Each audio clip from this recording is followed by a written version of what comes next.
जब तक कुछ नहीं मिला होता है तब तक उसकी इंपॉर्टेंस बहुत ज्यादा होती है।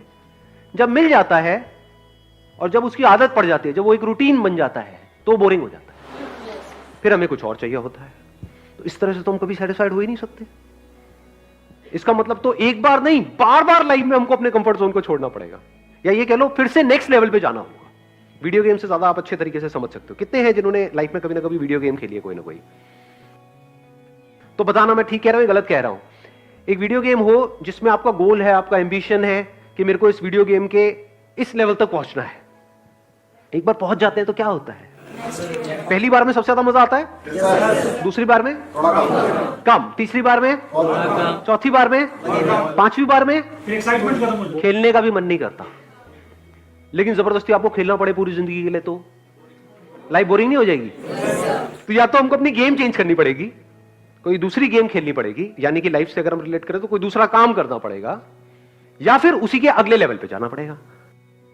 बट द प्रॉब्लम इज, जैसे ही हम एक लेवल पे चले जाते हैं तो वहां पर जाकर के हम स्टक हो जाते हैं, क्योंकि अब हमको इस लेवल को खोने का डर होता है। सब रिलेट कर रहे हैं ना मेरी इस बात से? हाँ, फिर चाहे लाइफ जितनी मर्जी बकवास हो, लाइफ में कुछ भी इंटरेस्ट ना आ रहा हो, सब कुछ बोरिंग हो, लेकिन हम उसको नहीं छोड़ पाते हैं। कोई ना कोई एक्सक्यूज दे करके हम बस वहीं पर अटक जाते हैं पूरी लाइफ में, पूरी लाइफ निकल जाती है। तो लाइफ का सबसे बड़ा मोटिवेशन क्या है? घूम फिर के फिर हम वहीं आ गए, यानी कोई ऐसा मोटिवेशन जो हमको कहीं पर भी लाइफ में अटकने ना दे। हाँ सर, हार और जीत दोनों को छोड़ के एक्सपीरियंस की बेस पे आगे बढ़ना। हार और जीत को छोड़ करके आगे बढ़ना लाइफ में। अब ये कैसे होगा?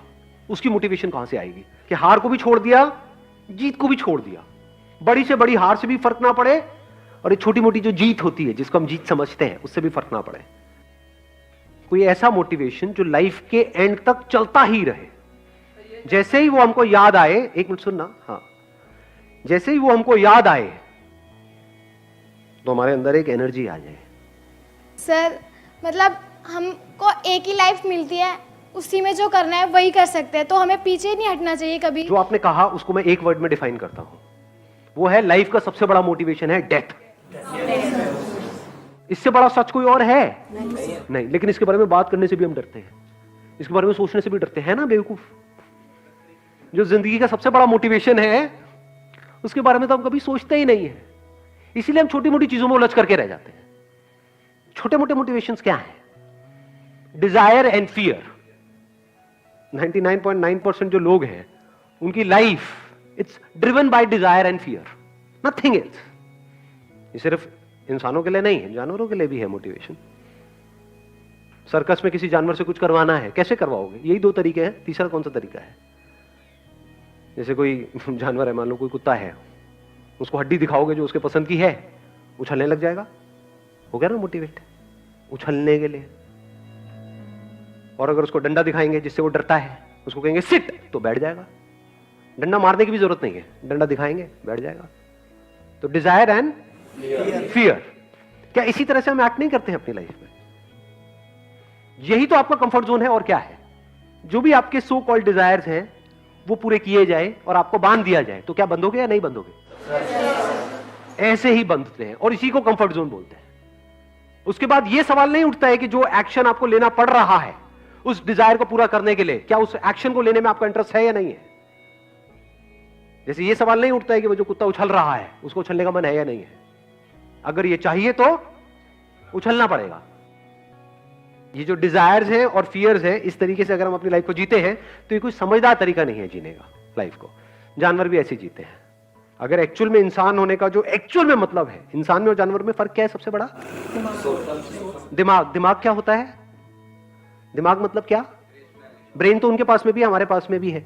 इस ब्रेन में ऐसा क्या होता है यहां पर जो वहां पर नहीं होता जानवरों के केस में? थिंकिंग। What is thinking?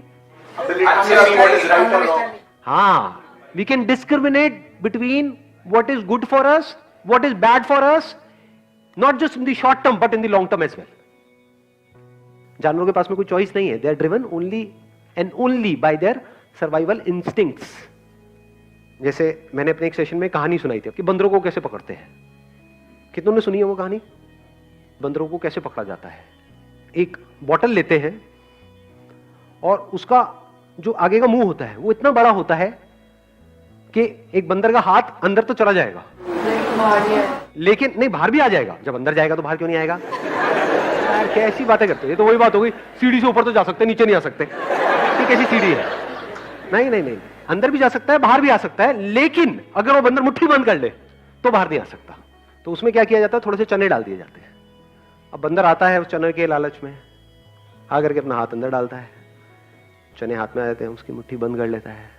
अब वो पूरी कोशिश करता है, और ये बोतल बंदी होती है एक रस्सी से, पूरी कोशिश करता है निकलने की, निकल नहीं पाता है। जबकि निकलना 1 सेकंड का काम है, मुट्ठी खोले और निकल जाए, लेकिन वो चने छोड़ने को तैयार नहीं है। लालच। इस चने के लालच के चक्कर में क्या होता है, वो जिंदगी भर के लिए मदारी का गुलाम हो जाता है, बन जाता है, फंस जाता है। इसी को बंधना कहते हैं, इसी को फंसना कहते हैं, इसी को कंफर्ट जोन बोलते हैं।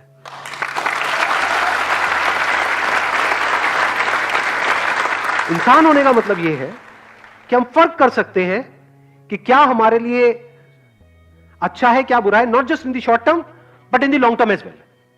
एक्चुअल में आपको इंसान तभी बोला जा सकता है जब आप इस फर्क को देख पाओ।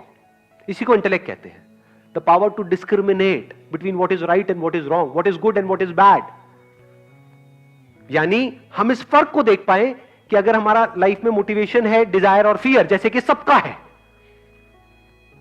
तो उसकी वजह से हम लाइफ में कितनी बुरी तरीके से जाकर के फंसने वाले हैं। तो फंसने से पहले ही हम देख लें कि इस रास्ते पे चल करके हम फंसने वाले हैं, और हम उसको अवॉइड करते हैं, और हम कहें कि क्या कोई दूसरा भी तरीका है जिंदगी को जीने का, इस डिजायर और फियर के अलावा। Can the driving force in my life be something else, जो सबसे अलग हो, एंड दैट इज डेथ, जो इस दुनिया की थॉट प्रोसेस से बिल्कुल अलग है। कोई ऐसे सोचता भी नहीं है। डेथ नाम से ही हमको डर लगता है, वर्ड से ही डर लगता है। कभी अपने घर वालों के सामने अगर ये वर्ड आपके मुंह से निकल गया ना कि मैं मर गया, तो अरे बेटा शुभ शुभ बोल, डर जाते हैं लोग। इसका आंसर मुझे पता है कैसे मिला। जब कल रात को एक क्वेश्चन मेरे माइंड में आया ना कि सबसे बड़ा मोटिवेशन क्या है, तो इस क्वेश्चन के साथ में मैं सो गया। सुबह उठा तो फिर मेरे को आंसर मिला कि रोज रात को अनजाने में, नॉट जानबूझ करके, सोने से पहले मैं क्या करता हूं, मेरे को नींद कैसे आती है कि सोते वक्त ब्रेथ पे ध्यान चला जाता है और अंदर एकदम से थॉट आता है कि अब दिस इज इट, बस ये लास्ट है, सो रहा हूं, अब नहीं उठूंगा। रोज रात को यही होता है, और बड़ी गहरी नींद आती है, यानी चैन की नींद आती है, मैं कुछ बचा ही नहीं करती, सेटिस्फैक्शन पूरी है। जो किया, जो कर रहा हूं, जो करने वाला हूं, 100% सेटिस्फाइड विद इट, कुछ भी बाकी नहीं है। अगर यही आपकी लाइफ का गोल बन जाए तो, कि इस तरह से सोना है हर रात को कि अगर अगले दिन आप सुबह ना भी उठो तब भी कोई परवाह नहीं है, तब भी 1 सेकंड में नींद आ जाए। जिंदगी में 3 रास्ते हैं, और इन 3 रास्तों में से आप किस रास्ते पर चलोगे वो चॉइस सिर्फ आपकी है। वो डिसीजन आपके लिए आपके सिवा और कोई नहीं ले सकता। पहला रास्ता जो गारंटीड फेलियर की तरफ जा रहा है वो है डर का रास्ता, फेलियर का डर। बड़ा खतरनाक रास्ता है ये, और बहुत लोग इस रास्ते पर चल रहे हैं। कुछ नहीं है वहां, फेलियर ही फेलियर है, जीते जी मर जाओगे। जो करना चाहते हो अगर वो ही नहीं किया तो क्या फायदा इस जिंदगी का, सिर्फ जिंदगी कटेगी, जी नहीं पाओगे। ये एक रास्ता है, चूज करना है, आपकी चॉइस है। एक दूसरा एक्सट्रीम है लालच का रास्ता, कि फटाफट से बस गेट रिच क्विक, कि फटाफट से अर्निंग आ जाए कहीं से भी, सीखना ना पड़े। ये क्या बोरिंग काम बता रहे हो, सीखना पड़ेगा? अरे भाई इसमें तो बहुत साल लग जाएंगे। फटाफट से 6 महीने में किसी कंपनी में जाकर के पैसा लगाऊं 50,000, 6 महीने बाद 1 लाख रुपए मिल जाए, ये मिल जाए, वो मिल जाए, अरे मुझे ये नहीं मिला, मुझे वो नहीं मिला। ये एक रास्ता है, इसको बोलते हैं फोकस ऑन अर्निंग, लालच का रास्ता। इन दोनों एक्सट्रीम्स के बीच में एक सिंपल सा रास्ता है जो गारंटीड सक्सेस की तरफ जा रहा है, वो है लर्निंग का रास्ता, सीखने का रास्ता, खेल का रास्ता, खिलाड़ी बनने का रास्ता। भिखारी बनने का नहीं, भिखारी बनने का नहीं, ये मिल जाए वो मिल जाए, अरे मिलेगा भाई, इतना मिलेगा जितना आप सपने में भी नहीं सोच सकते। खिलाड़ी तो बनो, अपने फील्ड के पक्के खिलाड़ी तो बनो।